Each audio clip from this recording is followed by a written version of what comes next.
द्रौपदी मुर्मू देश की 15वीं राष्ट्रपति बन गई हैं। उनका राष्ट्रपति बनना अपने आप में ऐतिहासिक है। वे पहली आदिवासी समुदाय से आई महिला राष्ट्रपति हैं।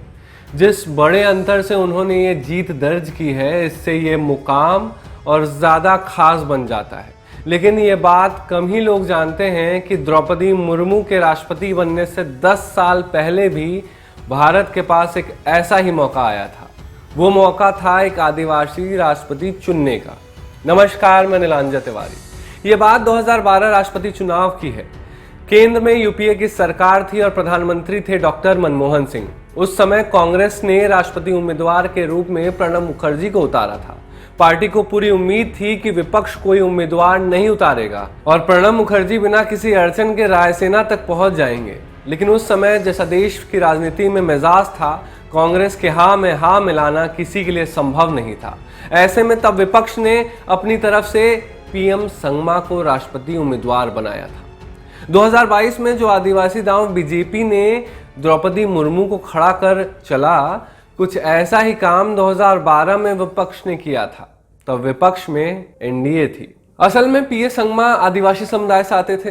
पीए संगमा का जन्म 1 दिसंबर 1947 को पूर्वोत्तर भारत में मेघालय राज्य के रमणीक पश्चिम गारो हिल जिले में हुआ था।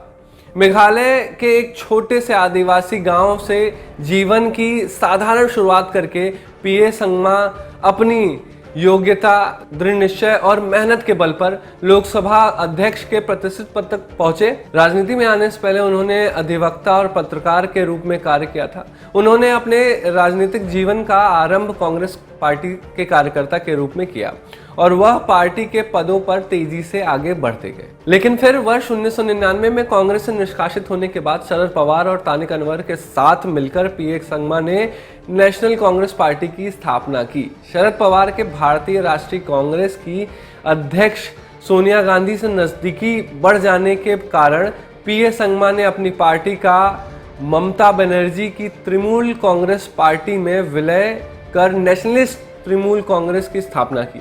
फिर 2006 में नेशनल कांग्रेस पार्टी के प्रतिनिधि के तौर पर संसद में पहुंचे। अब क्योंकि उन्होंने कई विचारधाराओं के साथ मिलकर राजनीति की थी, ऐसे में उनका व्यक्तित्व भी वैसा ही बन गया था। इसी वजह से 2012 के राष्ट्रपति चुनाव में उन्हें विपक्ष ने अपना उम्मीदवार बनाया था। लेकिन जैसे इस बार द्रौपदी मुर्मू के लिए एक तरफा जीत रही, कुछ ऐसा ही नज़ारा 2012 में देखने को मिल रहा था। उस राष्ट्रपति चुनाव में प्रणब मुखर्जी को 7,13,763 मत प्राप्त हुए थे। वहीं पीए संगमा को 3,15,589 वोट ही मिले थे। इतने में ही उनको संतोष करना पड़ा था। इसी वजह से 10 साल पहले देश का पहला आदिवासी राष्ट्रपति नहीं मिल पाया था। ऐसे और खबरों के लिए देखते रहिए मॉलिटिक्स।